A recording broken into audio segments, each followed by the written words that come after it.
یہ بات ہے سال 1965 کی۔ ایک بورڈنگ اسکول سے 6 بچے رات کو اچانک غائب ہو جاتے ہیں۔ صبح کو جب اسکول کے پرنسپل کو یہ بات پتہ چلی تو اس نے بچوں کے پیرنٹس کو فون کیا، لیکن بچوں کے گھر والوں کی طرف سے جو جواب ملا اس نے پرنسپل کے ہوش اڑا دیے۔ بچے نہ اسکول میں تھے اور نہ ہی گھر پہنچے تھے۔ بات پولیس تک پہنچ گئی اور ان کی تلاش شروع کر دی گئی، لیکن کسی کے وہم و گمان میں بھی نہیں تھا کہ بچے ایک دور دراز اور غیر آباد جزیرے پر پھنسے ہوئے ہیں، جہاں ان کے پاس نہ کھانے کو کچھ ہے اور نہ پینے کو پانی، اور ان کے پاس کمیونیکیشن کا ایسا کوئی ذریعہ بھی نہیں جس سے وہ مدد کو بلا سکیں۔ لیکن سوال یہ ہے کہ بچے اس دور دراز جزیرے پر پہنچے تو آخر پہنچے کیسے؟ صرف یہی نہیں بلکہ انہوں نے اپنی زندگی کے 15 مہینے اب اسی جزیرے پر گزارنے تھے اور زندہ بھی رہنا تھا۔ آخر انہوں نے 15 مہینوں تک ایک ویران جزیرے پر زندہ رہنے کا چمتکار کیسے دکھایا؟ آئیے جانتے ہیں آج کی اس ویڈیو میں۔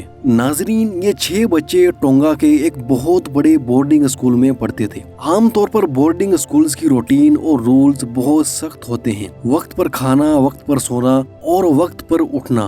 اسی بورنگ اور سخت ڈسپلن کی وجہ سے ان 6 بچوں نے تنگ آ کر کچھ ایڈونچر کرنے کا سوچا۔ ان سب نے مل کر سوچا کہ وہ اپنے اسکول سے فرار ہو کر ایک قریبی جزیرے پر جا کر وہاں خوب ایڈونچر اور موج مستی کریں گے۔ فجی نامی یہ جزیرہ ٹونگا سے قریب 80 کلومیٹر دور تھا۔ انہوں نے کچھ ناریل اپنے ساتھ لیے اور رات کے وقت اپنے بورڈنگ اسکول سے نکل کر قریب ہی موجود بیچ پر پہنچے، جہاں مچھیرے اپنی بوٹ کھڑی کیا کرتے تھے۔ انہوں نے وہاں سے ایک بوٹ چرا لی اور بغیر کسی پلاننگ اور تیاری کے رات کے اندھیرے میں فجی جزیرے کی طرف روانہ ہو گئے۔ لیکن انہیں اس بات کا بالکل بھی اندازہ نہیں تھا کہ یہ معمولی سا ایڈونچر جلد ہی ان کی زندگی کی کتنی بڑی آزمائش میں بدلنے والا ہے۔ ان لڑکوں کی عمریں 13 سے 16 سال کے درمیان تھی۔ ان کے نام اسٹیفن، کولو، ڈیوڈ، لوکے اور مینو تھے۔ جیسے ہی وہ سمندر میں کچھ دور گئے تو ایک شدید طوفان نے ان کی بوٹ کو اپنی لپیٹ میں لے لیا۔ طوفان نے نہ صرف ان کی کشتی کا انجن خراب کیا بلکہ انہیں ہزاروں کلومیٹر دور ایک ویران اور خطرناک جزیرے کی طرف دھکیل دیا۔ ان کے پاس کسی قسم کا نیویگیشن سسٹم یا میپ وغیرہ بھی نہیں تھا۔ وہ جزیرے کو دیکھ کر خوش ہو گئے۔ انہوں نے سمجھا کہ وہ فجی جزیرے پر پہنچ گئے ہیں، لیکن اصل میں وہ جس جزیرے پر پہنچے تھے یہ فجی نہیں بلکہ اٹا نامی ایک ویران جزیرہ تھا، جو فجی آئی لینڈ سے لگ بھگ 180 کلومیٹر دور تھا۔ یہاں پر رہنے والے لوگ برسوں پہلے اسے چھوڑ کر جا چکے تھے۔ یہ جزیرہ کسی بھی طرح سے زندگی گزارنے کے لائق نہیں تھا۔ نہ یہاں پانی تھا اور نہ خوراک، اور نہ ہی کسی قسم کی انسانی بستی کا کوئی نام و نشان تھا۔ ان لڑکوں کو جلد ہی یہ بات سمجھ میں آ گئی کہ اب وہ ایک لمبے عرصے کے لیے یہاں پھنس چکے ہیں اور ان کی سروائیول کی جنگ شروع ہو چکی ہے۔ لڑکوں کا خیال تھا کہ کوئی بوٹ جزیرے کے پاس سے گزرے گی تو وہ ہیلپ مانگ لیں گے، لیکن ان کی بدقسمتی کہ یہ جزیرہ اتنا سنسان تھا کہ کوئی بوٹ اس کے پاس سے بھی نہیں گزرتی تھی۔ شدید پیاس کی حالت میں انہوں نے جزیرے کے ارد گرد چکر لگایا تو انہیں ایک غار ملی جس میں برساتی پانی جمع تھا، لیکن یہ تھوڑا سا پانی کافی نہیں تھا۔ انہوں نے پرندوں کے گھونسلوں میں سے انڈے ڈھونڈ کر انہیں پینا شروع کر دیا اور بھوک مٹانے کے لیے پرندوں کو مار کر ان کا کچا گوشت چبانے لگے۔ ان میں سے کچھ لڑکوں کو کچا گوشت کھانے کی وجہ سے الٹیاں ہونے لگی، لیکن ان کے پاس اپنی جان بچانے کے لیے اس کے سوا اور کوئی آپشن نہیں تھا۔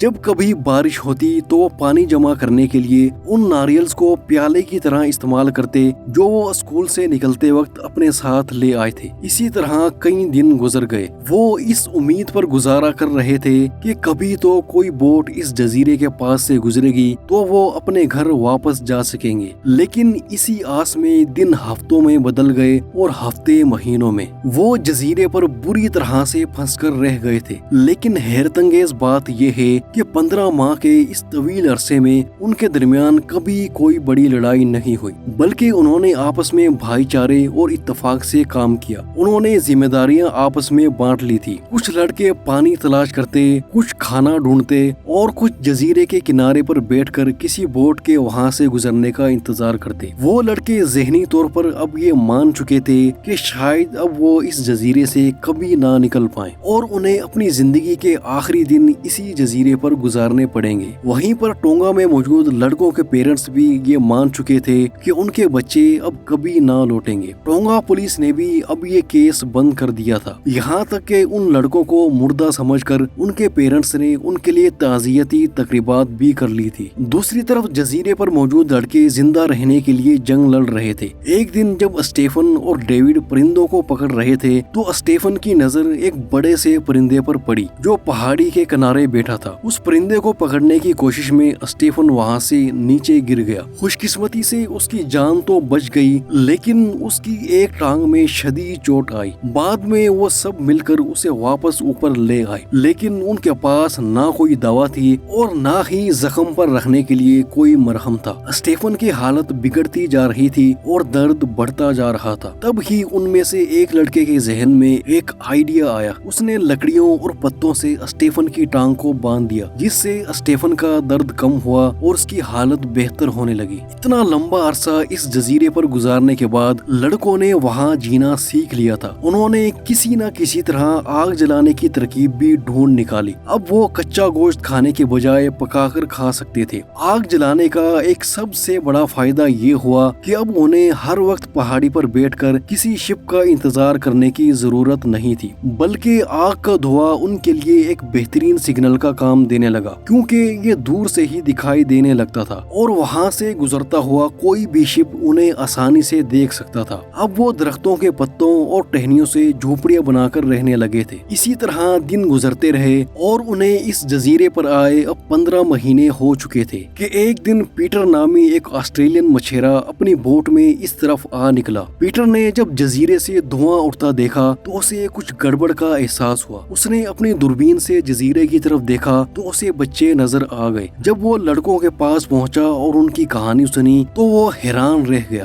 یہ لڑکے تقریباً 15 مہینوں سے اس ویران جزیرے پر زندہ تھے۔ جب یہ لڑکے اپنے وطن ٹونگا واپس پہنچے تو وہاں کے لوگوں نے ان کا شاندار استقبال کیا۔ ان کے گھر والے جو انہیں مردہ سمجھ چکے تھے، ان کی خوشی کا کوئی ٹھکانہ نہیں تھا اور جلد ہی ان کی کہانی پوری دنیا میں پھیل گئی۔ دوستو، یہ ریئل انسیڈنٹ ہمیں بتاتا ہے کہ جب بھی زندگی ہمیں ایک ایسے ویران جزیرے پر لا کھڑا کرے جہاں ہر طرف مشکلات ہی مشکلات ہوں، تب بھی زندگی میں کبھی ہار مت مانے، کیونکہ ہو سکتا ہے کہ ہمارے لیے بھی کوئی پیٹر قریب ہی ہو۔ ویڈیو کو لائک اور چینل کو سبسکرائب ضرور کر لیں۔ بہت شکریہ۔